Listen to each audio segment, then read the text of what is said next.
The Museum, Night Murder. Chapter 1. The museum was quiet, too quiet. Detective Miles walked on the cold, white marble floor. His shoes made a small, sharp sound. Click, click, click.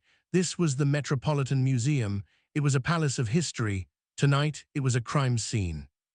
Blue light from a police car flashed through the tall glass windows. The light moved across the walls. It made the shadows of old statues dance. It looked like the statues were alive. Miles did not like it. "This way, detective," Officer Chen said. Chen was young. His face was pale. He looked nervous. "It is not good," he said. Miles put a hand on Chen's shoulder. "It is never good, Chen. We just do the job." They were in the main hall, the Hall of Gems. It was a big round room. The ceiling was high like a church. In the exact center of the room was a glass box. The box was thick. It sat on a black pedestal. Inside the glass box, a single large diamond shined. It was the Eye of the Nile. It was famous. It was worth $10 million. A small red light blinked on the glass box. The security system was on. "The diamond is safe," Chen said. He sounded surprised. "Look." Miles looked. The diamond was there. The glass box was perfect, not a scratch. "So where is the problem?" Miles asked. Chen did not point to the diamond. He pointed to the floor. Near the glass box, a man was lying down. He wore a dark blue security guard uniform. His name was Frank. He was 50 years old. Frank was not moving. His eyes were open and empty. "He is dead," Miles said. It was not a question. "Yes," Chen said. His voice was low. "He was hit very hard on the back of the head. We found a heavy metal tool near the wall." Miles looked around the big room. There were tall Greek statues, old Roman paintings. Everything was in its place. Nothing was stolen.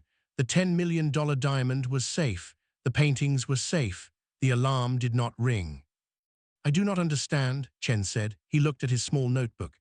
The museum was sealed at 9 p.m. All doors were locked. Frank was one of 2 guards on duty tonight. The other guard, Bill, was in the control room. "And Bill?" Miles asked. "Bill is fine. He says the cameras, they all went black for exactly 10 minutes, from 10:05 p.m. to 10:15 p.m. And the alarm, the main alarm system also went black," Chen said. "The killer knew the system," Miles nodded. "A professional job, a smart killer. He gets in, he kills the guard. He has 10 minutes, but he takes nothing." "Nothing," Chen repeated. Why kill Frank and take nothing?" Miles walked slowly. He looked at Frank. He looked at the $10 million diamond. A killer walks into a sealed museum. He knows the security system. He kills a guard. He has the most famous diamond in the world. He can break the glass. He has 10 minutes, but he leaves it. Miles shook his head. It does not make sense. He walked out of the Hall of Gems. He walked into the next room. This room was smaller. The lights were low. It was the special exhibit room. The sign said, "Treasures of Egypt, the Forgotten Tombs." There were small clay pots, old, broken tools, and in the middle of the room there was an empty stand, a small, empty wooden stand.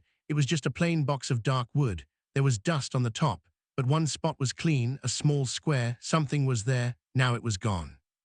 Miles looked at the stand. There was a small gold sign on it. Miles leaned close. He read the sign, "Replica of the Nile Serpent." "Replica," Miles said. The word felt strange. "A fake, a copy." "Yes," Chen said. He followed Miles into the room. "It is from the gift shop. It is not real history. It is just for tourists." "Where is it?" Miles asked. "It is gone," Chen said. "Gone. Yes, stolen."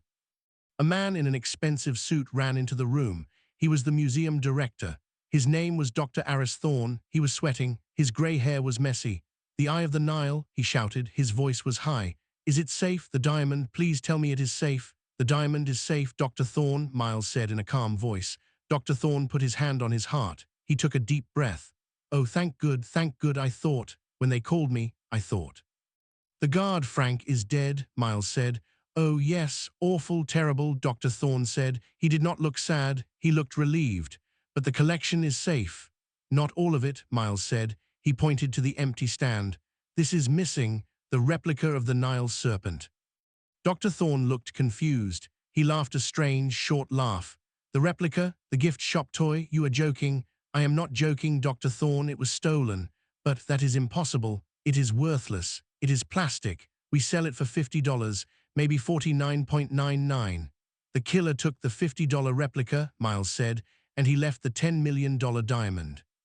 But why? Dr. Thorne asked. It makes no sense. The diamond is in the next room. Why take the cheap copy? Why kill a man for it? Detective Miles looked at the empty stand. He looked at the dead guard in the other room. He looked at the safe $10 million diamond. A dead man, a locked museum. A $10 million diamond ignored. A $50 replica stolen. That, Miles said, that is the real question. Miles walked to the gift shop. It was dark. A young woman was talking to a police officer. She was crying. She was the shop manager. Her name was Sarah. Frank was a sweet man, she said. He always bought coffee for me. Miles waited. When she stopped crying, he asked, Sarah, the replica, the Nile serpent? Yes, she said. We put one in the exhibit. Dr. Thorne said it was a good idea to help sales. It is our best-selling item. It costs $49.99. And the killer took it, Miles said. It makes no sense, Sarah said. I have 200 more in the back room. Miles looked at the replicas on the shelf. They were small green statues of a snake. They looked cheap. They felt like light plastic. He went back to the special exhibit room. The room was now full of police. Miles went to the empty stand. Everyone move back, he said. He kneeled down. He looked very, very closely at the floor around the stand. The floor was clean. The cleaning staff did a good job, but Miles saw something very small. It was a piece of thread, a single dark red thread.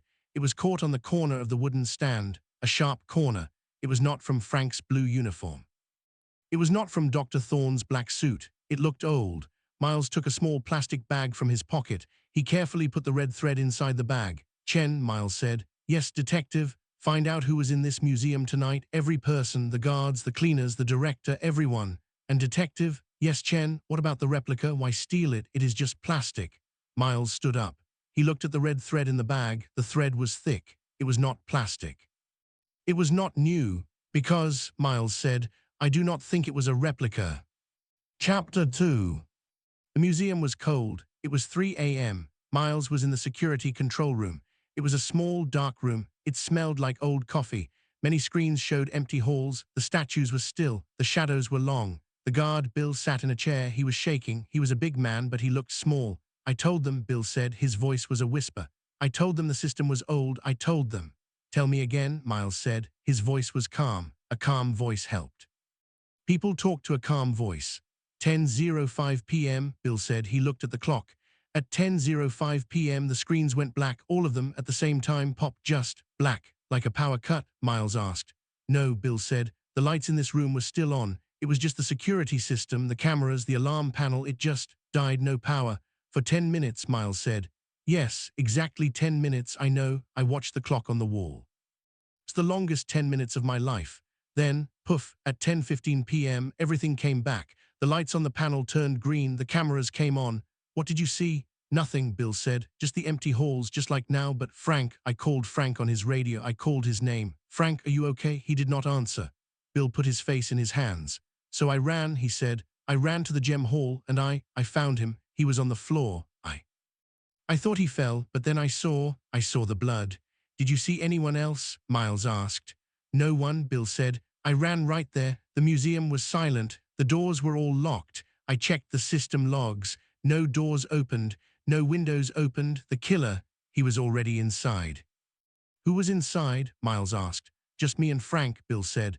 That is the rule after 9 p.m., 2 guards. What about other staff, cleaners? The cleaning crew? Yes, they were here, but they left at 9 p.m. I checked them out myself, all 3 of them. And Dr. Thorne, he was working late in his office. He left at 8:30 p.m. I have the log. So from 9 p.m. only you and Frank were here, Miles said. Yes, that is why it makes no sense.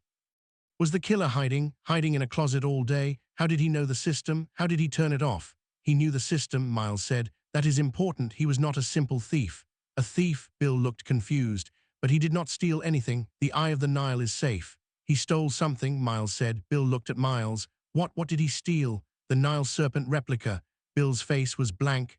What? The replica from the special exhibit room. Bill looked at Miles. He thought Miles was crazy. The snake, Bill said.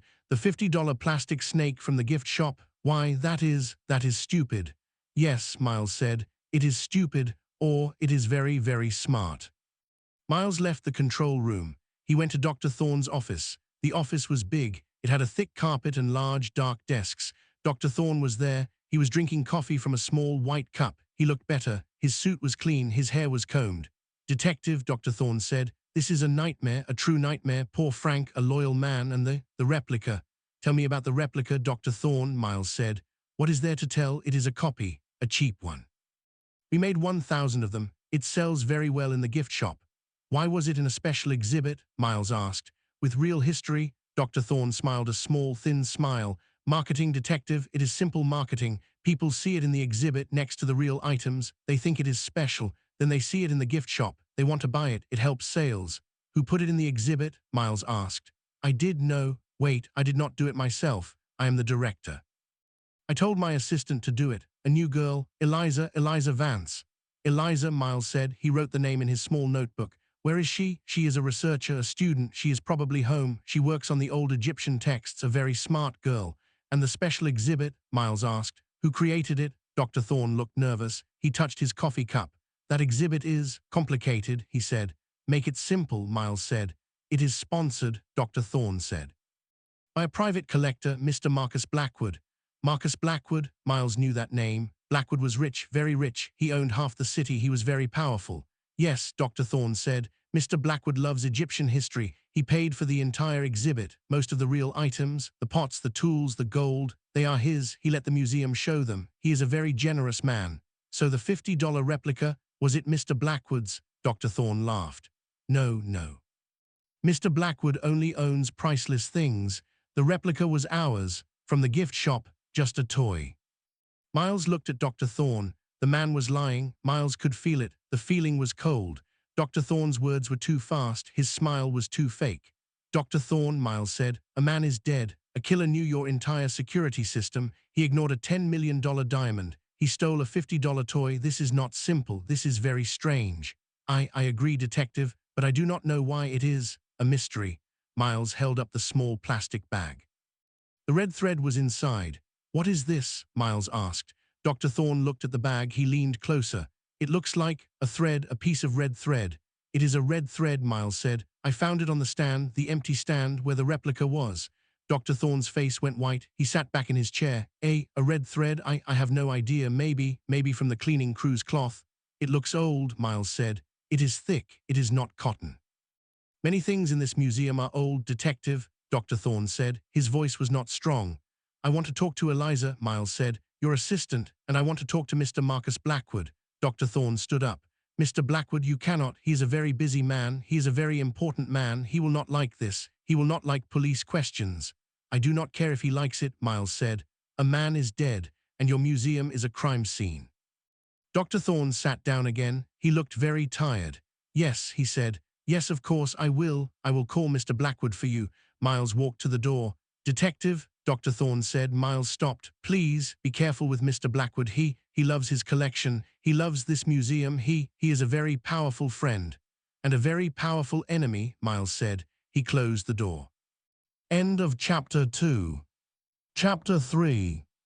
It was morning. The sun was bright. It felt wrong. A city was waking up, but Frank was not. Miles was at his desk. He did not sleep. His office was small. It was full of paper. He had a cup of cold coffee. He drank it. It was bad. Officer Chen walked in. He looked tired but excited. I checked the victim, Chen said. Frank, the guard. Good man? Miles asked. Yes, very simple, a good man. He worked at the museum for 20 years. No debts, no enemies, everyone liked him. A family, a wife, she died 5 years ago, no children, Miles sighed. A simple man in the wrong place at the wrong time. Maybe, Chen said, but there is one new thing, a girlfriend. Oh, Miles said. He sat up. Yes, for 2 months, very secret. His friends at the museum did not know her. They said Frank was always alone, but his neighbor saw her, a young woman. Very beautiful, dark hair. A name? Miles asked. The neighbor does not know, but Chen stopped. He smiled a small smile. But what, Chen? The neighbor is an old man. He sits at his window. He sees everything. He saw her car. He remembered the license plate. He writes things down. Good, Miles said. Run the plate. I already did, Chen said. The car is registered to Eliza Vance. Miles looked up. Eliza, he said. Dr. Thorne's assistant. The same, Chen said. She is a researcher. She is 25 years old. She was dating Frank, the 50-year-old guard. That is interesting, Miles said. A young researcher and an old guard, a very secret relationship. And Chen said, Eliza is the one who put the replica in the exhibit. Miles stood up. Let's go talk to Eliza. Eliza Vance lived in a small, clean apartment. It was in a new building. She opened the door. She was young, as Chen said. She had long dark hair and big, sad eyes. She was wearing a simple black dress. She was not crying. Detective Miles, she asked. Miss Vance, can we come in? Yes. The apartment was full of books, books about Egypt. They were on shelves, they were on the floor, they were on the table. You want to talk about Frank, Miles said. Eliza sat on the sofa. She looked at her hands. It is terrible, she said. Her voice was flat, no emotion. You were dating him? Miles asked. She looked up, surprised. How? Yes, for 2 months. We kept it quiet. The museum, people talk. Dr. Thorne, he is very correct. Why Frank? Miles asked. He was a good man, Eliza said. He was kind, simple. He was not like the men at the university. He did not try to be smart. He was just nice. She looked at a photo on her desk, a photo of her and Frank. They were smiling. You work for Dr. Thorne, Miles said. Yes, I am a researcher. I help him. I read old texts, old Egyptian writing. And you put the Nile serpent replica in the exhibit. Eliza nodded. Yes, Dr. Thorne asked me to. It was simple. I went to the gift shop. I got one from Sarah, the manager. I put it on the stand. When did you do this? A week ago, for the opening of the exhibit. And you saw it last night. I left at 8 p.m., Eliza said. It was there, just a piece of plastic. It was stolen, Miss Vance, Miles said. The killer took it. He killed Frank for it. Eliza's face did not change. She was too calm. Miles felt a cold feeling. She was not surprised. You are not sad, Miles said. Frank is dead and you are calm. I am, Eliza said, inside. Do not show things. I am a quiet person. Tell me about Dr. Thorne, Miles said. And Mr. Blackwood. Eliza looked away. She looked at her books. Dr. Thorne is a good boss. He is stressed. The museum needs money. Mr. Blackwood, he is the money. He owns the exhibit. Did Frank know Mr. Blackwood? No, of course not. Frank was just a guard. Did Frank seem worried? Miles asked. In the last few days, Eliza waited. She did not answer for a long time. She said, worried about what? I do not know, she said. He said he saw something in the exhibit room a few nights ago. What did he see? He did not tell me. He said it was strange. He said he was cleaning the glass and he saw something strange about the snake. Miles leaned forward. What's strange? He just said. The snake is not what it looks like. I thought he was tired. I told him to sleep. I thought maybe he saw a mouse or dust. The snake is not what it looks like, Miles repeated. He was a good man, Eliza said. She finally had a tear in her eye. Will you find the killer, the man who killed him for a plastic toy? Yes, Miles said. He looked at her cold, calm eyes. I will. End of Chapter 3. Chapter 4. Marcus Blackwood lived in a glass house. The house was on top of a high hill. It looked down on the city. Miles and Chen drove up the long, winding road. The road was private. The gate was tall and black. This man is richer than the museum, Chen said. He is richer than everyone, Miles said. A tall man in a black suit opened the gate. He did not speak. He just waved them through. They parked the car. The house was all glass and white stone. It did not look warm. It looked like a museum. The tall man in the suit opened the door. Detective Miles, Mr. Blackwood is waiting. The inside of the house was full of art, real art, paintings Miles had only seen in books, statues from Rome. The floor was shiny black. Miles and Chen walked on the shiny black floor. Their shoes were the only sound. Marcus Blackwood was standing by a big window. The window was the whole wall. He was looking at the city below. He was tall and thin. He wore a red robe. It was not a normal robe. It was made of silk. It looked very, very expensive. Miles looked at the robe. He thought of the red thread. Mr. Blackwood, Miles said. Blackwood turned. His face was old, but his eyes were sharp and blue. They were cold eyes. Detective, he said. His voice was deep. You are here about the disturbance. At my museum. Your museum? Miles asked. Blackwood smiled, a small, cold smile. I pay for it, detective. I pay for the lights. I pay for the art. I pay for Dr. Thorne's salary, so it is mine. What happened? A guard was killed, Miles said. His name was Frank. Yes, yes, sad, Blackwood said. He did not look sad. He looked bored. But the Eye of the Nile, the diamond, is it safe? It is safe, Miles said. The killer did not touch it. Good, Blackwood said. He turned to look at the city again. That is all. The diamond is safe. The problem is small. No, sir, Miles said. It is not all. Something was stolen. Blackwood turned back. He looked angry. Stolen? Impossible. My collection is perfect. The security is perfect. The security was not perfect, Miles said. The system was down for 10 minutes. What was stolen? Blackwood asked. A painting, a statue. The replica of the Nile serpent was stolen. Blackwood did not speak. He did not laugh. He did not look confused. His body became very still. His cold blue eyes looked at Miles.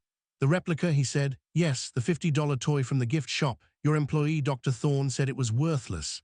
Blackwood walked to a chair. The chair was made of black leather. He sat down. He put his hands together. That is very strange, he said. You sound surprised, Miles said, but not in the right way. You do not sound confused. You sound angry. It was a special item, Blackwood said. Dr. Thorne said it was from the gift shop. Thorne is a fool, Blackwood said. He is a man who reads books. He knows nothing about value. What value? Miles asked. It was plastic. Blackwood looked at Miles. It was not worthless, he said. Not to me. Why, sentimental value, detective, Blackwood said. Sentimental value? Yes, I was a poor boy. I grew up in this city. I had nothing. My father worked in a factory. My mother was a cleaner. One day my mother took me to that museum. It was the first beautiful place I ever saw. I saw the Eye of the Nile. I saw the Egyptian tombs. And in the gift shop, I saw that replica, the Nile serpent. Blackwood's voice was smooth. It was a good story. I saved my money, Blackwood said. It took me 6 months. I bought that $50 replica. It was the first beautiful thing I ever owned. It was a symbol, it told me. One day I would own the real things. He smiled. And now I do. So the replica in the exhibit, it was your 50-year-old plastic toy? Miles asked. Yes, Blackwood said. I gave it to Thorne for the exhibit, a symbol of my journey from a poor boy to me. Miles looked at Chen. Chen looked at Miles. It was a very good story. A 50-year-old toy, Miles said. A killer killed a man for it. Why, I do not know, Blackwood said. Maybe the killer knew my story.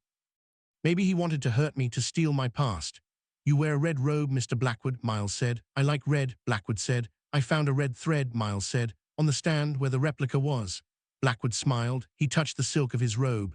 Detective, this robe is new. It is Italian silk. It is worth $5,000. It is not 50 years old. I was not at the museum last night. I was here. I was eating dinner. I have 10 servants who will tell you. Of course, Miles said. Now, Blackwood said. He stood up. He was tall. He was powerful. Find my replica. The police work for me too, detective. I pay my taxes. I want my property back. Find the man who killed the guard. Use all my money. I do not care. Just find him. We will, Miles said. They left the glass house. The tall man in the suit closed the door. They got in the car. They drove down the long hill. He is lying, Chen said. Yes, Miles said. He is lying. The poor boy story, Chen asked. It is fake, Miles said. It is a good story, but it is fake. His eyes, they were cold. He was not sad. He was thinking. But why lie, Chen asked. Why lie about a $50 toy? Because it is not a $50 toy, Miles said. And the red thread, Chen asked. His robe was new, Miles said. The thread I found, it was old. It was thick. Miles held the plastic bag up to the light. The red thread was dark. Chen, Miles said. Go to the museum library. Find every book on the Nile serpent. The real one, the artifact. The real one, where is it? I do not know, Miles said. It was lost. 100 years ago, find out what it looked like. And the red thread? Go to the museum lab, Miles said. Ask them, what is this thread? How old is it? Yes, detective. Miles looked back at the glass house on the hill. Mr. Blackwood is scared, Miles said. He is scared of a $50 toy. We need to find out why. End of Chapter 4. Chapter 5. Miles was back at the museum. It was closed. It was quiet. The police tape was still up. He stood in the special exhibit room. The wooden stand was still there, empty. He looked at the small gold sign, replica of the Nile serpent. The snake is not what it looks like, Frank said. Miles walked around the room. He looked at the other items, the real items. They all belonged to Marcus Blackwood. Old pots, gold jewelry, a small stone box. Everything was safe. The killer came for the snake. Why the door opened, Chen ran into the room. He was excited. He was holding a piece of paper. Detective, I found it, the red thread. From Blackwood's robe? No, Chen said. Better, I took the thread to the museum lab. The lab chief, her name is Dr. Allen. She knows old fabrics, old clothes. And she looked at the thread under a microscope. It is not new. It is not from Mr. Blackwood's new robe. How old is it? Miles asked. It is Coptic silk, Chen said. It is 1,000 years old. It is from Egypt. It is very, very rare. 1,000 years old, Miles said. So the thread is an artifact too. Yes, Chen said. And Dr. Allen said, it is the same thread they use in the artifact restoration room, the room in the basement, the room where they fix old things. Who works in that room? Miles asked. Dr. Thorne, sometimes, and his assistant, Eliza Vance. Miles felt the pieces click. It was like a lock opening. Eliza, Miles said. Yes, Chen said. Eliza was dating Frank the guard. Yes. Eliza put the replica on the stand. Yes, and Eliza works in the restoration room with the 1,000-year-old red thread. Detective, Chen said. It was Eliza. She was too calm, Miles said. She was not sad, she was finished with the job. What job? Let's go ask her, Miles said. They ran to the basement. The basement was dark. The halls were stone. The artifact restoration room was at the end of the hall. The door was thick. It was locked. Miles knocked. Eliza opened the door. Police. No answer. Miles knocked again. Hard. Eliza, we know you are in there. They heard a sound, a crash, something heavy fell, then a shout, a man's voice. Help me. It was Dr. Thorne. Miles stepped back and kicked the door. It was strong. Chen, get the key from security. Now, Chen ran. Miles heard another sound, a thud.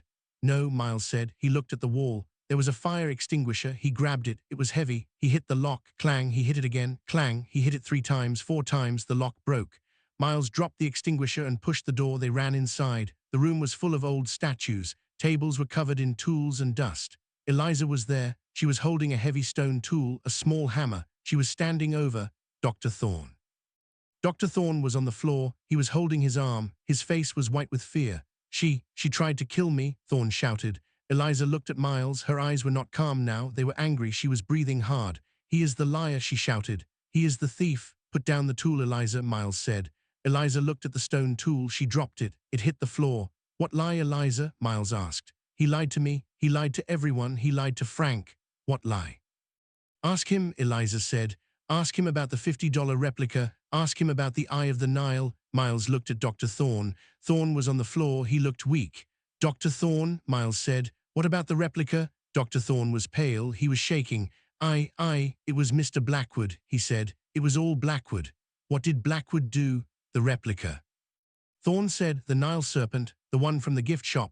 It was not the one in the exhibit. What? Chen said. Chen was back. He was at the door. The replica on the stand. It was not a replica, Thorne cried. It was real, Miles said. Yes, Thorne said. It was the real Nile serpent, a priceless 1,000-year-old artifact. It was lost for centuries. Blackwood, he found it. He stole it from a tomb. Chen looked confused. But why? Why steal the serpent? The Eye of the Nile is worth $10 million. Miles looked at Thorne. The diamond is the fake, isn't it? Dr. Thorne started to cry. He was a small, broken man. Yes, he whispered. The diamond is fake. It is glass. It is a perfect copy, but it is worthless. What? Chen said. The real Eye of the Nile was stolen years ago, Thorne cried. By Blackwood. He was paid a lot of money. He made a fake diamond to get the insurance money. He put the fake in the museum. So the $10 million diamond is a replica, Miles said. Yes, and the $50 replica was real, Thorne said. Why? Chen asked. Why switch them?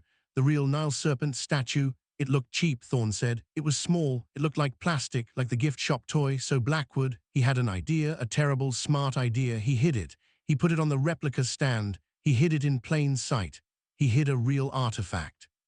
It's a $50 replica, Miles said. Yes, no one would steal it. Everyone. They just looked at the big, shiny, fake diamond, the perfect distraction. But Frank found out, Miles said. Frank, Thorne said. He was cleaning. He was a good guard. He was always cleaning. He knocked the stand. The statue fell. It broke, a small piece, a tiny chip. And inside, it was not plastic, Miles said. It was old stone, Thorne said. Frank knew. He knew it was real. He came to me. He said he would tell the police. So you killed him, Miles said. No, Thorne shouted. No, I was scared. I told Blackwood, he said he would. Talk to Frank. Miles looked at Eliza. She was quiet. She was watching Thorne. Frank told you, Miles said to Eliza. He told his girlfriend. Yes, Eliza said. Her voice was cold. He told me the snake was real. He told me Thorne and Blackwood were thieves. He loved me. He trusted me. And you told Blackwood, Miles said. Eliza smiled. I did not have to tell Blackwood, Eliza said. Dr. Thorne's face went white. What? I work for Mr. Blackwood, Eliza said. I have worked for him for 5 years. I am not a poor student. You, Thorne was speechless. Blackwood knew you were weak, Thorne. He knew you would talk one day. He put me here to watch you and to watch the serpent. You were dating Frank just to watch him? Miles asked. Yes, Eliza said. He was a stupid, simple man. But he saw the statue. He told me he would tell the police, so I had to stop him. You killed him, Miles said. Yes, I shut down the cameras. I knew the system. It was easy. I hit him. I took the statue, the real one. And the thread, Miles said. Eliza touched her jacket. It was an old, brown jacket. When I grabbed the statue, it caught on my old work jacket. I wear it in the lab. It must have left the thread. But why are you here? Miles asked. Why attack Dr. Thorne? Blackwood gave me new orders, Eliza said. The plan changed, you found the thread, you were asking questions, Thorn knew too much. I had to silence him too, then I take the statue to Mr. Blackwood, we fly away tonight. Where is the statue? Miles asked. The real serpent. Eliza smiled. Safe, she said. Mr. Blackwood has it. He is at his helicopter on his roof. He is leaving now. Chen, Miles said. Call for backup. Tell them to stop Blackwood's helicopter. Now, Eliza laughed. It was a cold, sharp sound. You are too late, detective. He is already gone. End of Chapter 5. Chapter 6. He is not gone, Miles said. Eliza's laugh stopped. Her smile disappeared. Her cold, angry face looked confused. What, she said. I put a tracker on Mr. Blackwood's car, Miles said. A small magnet under his black car. I put it there when we left his glass house. He is not at the helicopter pad. He is not on his roof.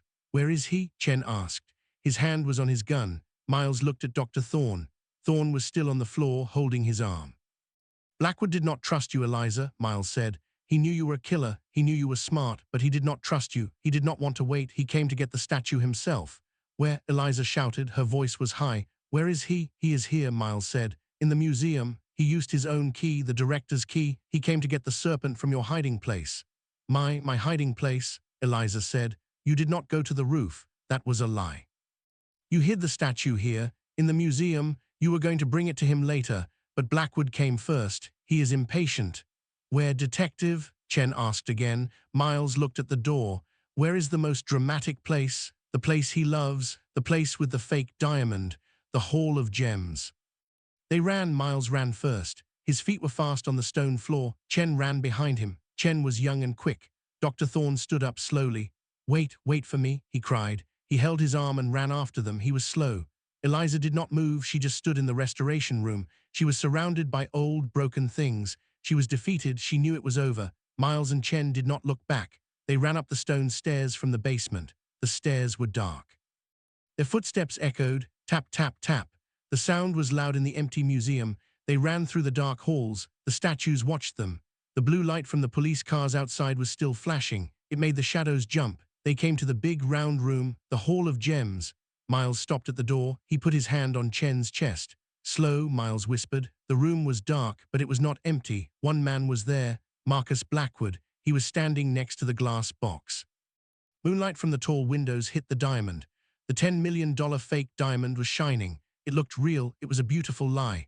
Blackwood was looking at the diamond. He was not looking at the door. He was holding a small green statue in his left hand, the Nile serpent. In his other hand, he had a gun, a small black gun. He was wearing his expensive red silk robe. He looked calm. He looked like a king. Eliza, you fool, Blackwood said. He was talking to himself. You were followed. You were stupid. You left a thread, a 1,000-year-old thread. You were a bad employee. Mr. Blackwood, Miles said. His voice was loud. Blackwood turned. He did not look surprised. He looked annoyed. He looked at Miles. He looked at Chen. He saw Dr. Thorne, who was hiding behind the door. Detective, Blackwood said. You are here. Good. You saved me a trip. It is over, Blackwood, Miles said. Over? Blackwood laughed. It was a cold sound. It is not over. I have the serpent. I have the gun. You have nothing. We have you, Chen said. You have me. Blackwood laughed again. No, I have this. He raised the gun. It is over, Blackwood, Miles said again. He walked slowly into the room. His hands were open. Stop, Blackwood said. Do not move or I will shoot Thorne. He is a weak fool. I do not need him. Thorne made a small, scared sound. Miles stopped. You are smart, detective, Blackwood said. Too smart. How did you know? You lied, Miles said. Your poor boy story was a lie, a good lie, but a lie. You were not sad about your past. You were angry that someone stole your real treasure, not a $50 toy. It is not a toy, Blackwood shouted. His voice echoed. This is real power. This is history. It was stolen from my ancestor by a pharaoh. I took it back. I stole it from a tomb in Egypt. It is mine by blood. And the diamond? Miles asked. That. Blackwood pointed the gun at the eye of the Nile. That is glass, a stupid, shiny rock for stupid, poor people, a distraction. People believe what you tell them. I told them this glass was priceless. They believed it. I told them this serpent was plastic. They believed it. People are sheep. And you killed Frank for it, Miles said. Frank was stupid, Blackwood said. He was a bug. He was an insect. He saw the statue break. He saw the stone. He had to die. Eliza. Eliza was useful for that. She was a good tool. And now Eliza is not useful, Miles said. And Dr. Thorne is not useful. No, Blackwood said. He pointed the gun at Dr. Thorne. Thorne screamed a small, high sound. Wait, Chen shouted. Blackwood looked around. He looked at Miles. "Where is the boy?" Blackwood said. "Where is your young partner?" Miles looked. Chen was gone. He was not by the door. "Look up," Chen's voice said. Blackwood looked up. Miles looked up. Chen was on the second floor, in the balcony. The balcony was high above the gem hall. It was for visitors. Chen was standing next to a very large, very heavy Greek statue. The statue was made of white marble. It was a big man with a beard. It was on a small platform with wheels. They used it for cleaning. "This statue," Chen said, "is Zeus, king of the gods. It is very heavy. The sign says, 'Do not touch.'" Blackwood looked up. His eyes were wide. "Move away, boy," Blackwood said. "Get down from there, now." He pointed his gun up at Chen. "I do not think so," Chen said, and Chen pushed the statue. He pushed it with all his power. The giant stone Zeus rolled to the edge of the balcony. The platform hit the railing. The statue made a loud, slow groan of stone. It tipped over. It fell. It fell through the air. It did not fall fast. It was too big. It fell, like a slow-motion movie. Blackwood watched it. Miles watched it. Crash. It landed on the $10 million glass box, the box with the fake diamond. The glass box shattered. It exploded. Glass went everywhere, a rain of broken glass. The fake diamond broke into 100 pieces. Blackwood shouted. He was surprised. He looked up at the falling statue. In that second, Miles ran. He did not wait. He ran at Blackwood. He was fast. He hit Blackwood hard, a tackle. Blackwood fell. He hit the marble floor. The gun flew across the floor. It slid into the darkness. The statue of the Nile serpent. It flew from Blackwood's hand. It flew up, up, up. It made a green circle in the air, and it landed in Dr. Thorne's hands. Thorne was hiding. He put his hands out. He did not mean to catch it. He was just there. He held it. He looked at it. "It is beautiful," he whispered. Police officers ran into the room. They came from every door. Chen had called them. They had guns. They had lights. They grabbed Blackwood. They put his hands behind his back. Blackwood was on the floor. His red robe was dirty. He was not a king now. "My robe, my $5,000 silk robe," Blackwood shouted. "It is dirty. You broke my diamond," he shouted at Chen. "It was glass," Miles said. He was breathing hard, just like your story. Chen ran down the stairs. He looked at the broken Zeus. It was in many pieces. "Was that too much?" he asked. Miles looked at the broken statue. "A little, but your timing was perfect." Miles walked to Dr. Thorne. Thorne looked at the serpent in his hands. He looked at Miles. He gave the statue to Miles. It was heavy. It was not plastic. It was cold, dark stone. It felt alive. "It looked like $50, Miles said, "but it was priceless," Thorne said. "The real treasure, hidden in plain sight." Miles looked at the small, green snake. "Frank knew," Miles said. "He was a good guard. He saw the truth." End of Chapter 6. Chapter 7. The next day the museum was not quiet. It was not a tomb. It was a circus. It was full of reporters. Reporters were everywhere. They had cameras. They had microphones. They were on the front steps. They were in the main hall. The news was everywhere, on television, on the internet, in the newspapers. Fake diamond, AT museum, $1 million fraud, museum director arrested, billionaire Blackwood killed guard for fake toy. Miles sat in his office. His office was far from the museum. It was in a small, ugly police building. It was quiet. His feet were on the desk. He was drinking hot coffee. It was good coffee. The sun was shining through his dirty window. Chen walked in. He had a newspaper. He threw it on Miles's desk. The front page had a big picture of the broken Zeus statue. The headline said, "Zeus smash. We are famous," Chen said. "You are famous," Miles said. "You killed Zeus, the museum director."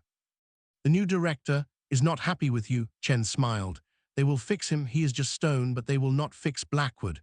Miles drank his coffee. "Tell me the final story, Chen, the long story, the true story." Chen sat down. He grabbed a pen. He looked at his notebook. "It is all here," Chen said. "He is talking, Dr. Thorne. He is telling us everything. He is scared. He is in a small room. He does not like it. He wants a better deal." "What did he say?" "Blackwood is the center of the story," Chen said. "Blackwood was the boss 5 years ago. It started 5 years ago. Blackwood was a special guest at the museum. He had special access. He used his access. He had a perfect copy of the Eye of the Nile made, a glass copy. A $10 million piece of glass," Miles said. "Yes, one night he stayed late. He paid Thorne a lot of money. Thorne was weak. The museum needed money. Thorne agreed. They shut down the security. Blackwood stole the real Eye of the Nile. He put the fake one in the glass box. And no one knew," Miles said. "No one. It looked perfect. Then Blackwood sold the real diamond on the black market in another country for $50 million. "So 50 million, Miles said. "No," Chen said. "Maury. After 6 months, Blackwood and Thorne faked a robbery, a small one. They said the diamond was damaged. They did not say it was stolen, just damaged. They got the insurance money. $10 million, $60 million, Miles said. He was a rich man, but he was still greedy. Yes, he was greedy, but he had another treasure, his real prize, the Nile serpent. He stole it from a tomb in Egypt 10 years ago. It was priceless, it was magic, he said, but he could not sell it. It was too famous. All collectors knew it was stolen, so he hid it. He hid it in plain sight, Miles said. Yes, his best idea. He made the special exhibit. He put his real pots and tools in it, and he put the real, priceless serpent on the replica stand. He told Dr. Thorne it was his sentimental toy, his 50-year-old plastic toy. Thorne did not know it was real. Thorne was a fool. He never looked close. No one looked, Miles said. They all looked at the big, shiny, fake diamond, the perfect distraction. Exactly, Chen said. Then, Eliza Vance. She was not a poor student. She was Blackwood's tool. His spy, he paid for her apartment. He paid for her books. Her job was to watch Thorne and to watch the museum. And she dated Frank, Miles said. Yes, she dated Frank to watch him too, but Frank was a good man. He was a good guard. He was cleaning. He was always cleaning. He knocked the serpent off the stand. A small chip broke off, a tiny piece. And he saw the stone inside, Miles said. He saw the dark stone. He knew it was not plastic. He was a simple man. He did not know what to do, so he told his girlfriend, Eliza. He trusted her. Miles shook his head. He made a big mistake. A fatal mistake, Chen said. He told her, the snake is not what it looks like. He said he would tell Dr. Thorne. Eliza knew she had to act. She told Blackwood. Blackwood gave the order, silence him. He was just a bug. So she did, Miles said. Yes, she knew the security system. She was Blackwood's spy. She shut it down for 10 minutes. She went to the gem hall. Frank was there. She hit him. She killed him. She took the statue. And she left the thread, Miles said. Yes, the 1,000-year-old red thread. It was on her old work jacket. It caught on the stand. She did not see it. She hid the statue in the restoration room. She was going to give it to Blackwood that night. But we came, Miles said. We came, we found the thread. We asked questions. She panicked. Blackwood panicked. He told her to kill Thorne too. Thorne knew about the fake diamond. He was a weak link. But Blackwood did not trust her, Miles said. No, he did not trust a killer. He came to the museum himself. He used his key. He went to get his serpent. He wanted his prize, and we found him there. Miles was quiet. He looked at the newspaper. Where are they now? Miles asked. Blackwood is in jail, Chen said. No glass house. No silk robe. He is in a small room. He is angry. He talks only about his robe. He will be in jail forever. And Eliza is in jail. She is in another room. She is quiet. She is cold. She does not talk. She will also be in jail for a very long time. And Dr. Thorne, he is in jail, but he helped us. He told us everything about Blackwood, about the diamond, about the money. Maybe he gets a shorter time, a smaller room, but he is finished. And the museum is very, very embarrassed, Chen said. They have a broken Zeus and a broken story. They have no diamond, but they have the Nile serpent, the real one. It is now their most famous piece. Miles stood up. He looked out the window. A dead man, Miles said. A $10 million fake, a broken statue of a god, and a $50 replica. That was real, Chen finished. Miles nodded. The killer ignored the $10 million diamond and stole the $50 replica. Because the replica was the real treasure, Chen said. Miles finished his coffee. It was a good, hot cup of coffee. Come on, Chen, let's get lunch. I am tired of this museum, and I am tired of billionaires. Me too, Chen said. Lunch is good. They walked out of the office. The sun was shining. The case was closed. End of chapter 7/end of story.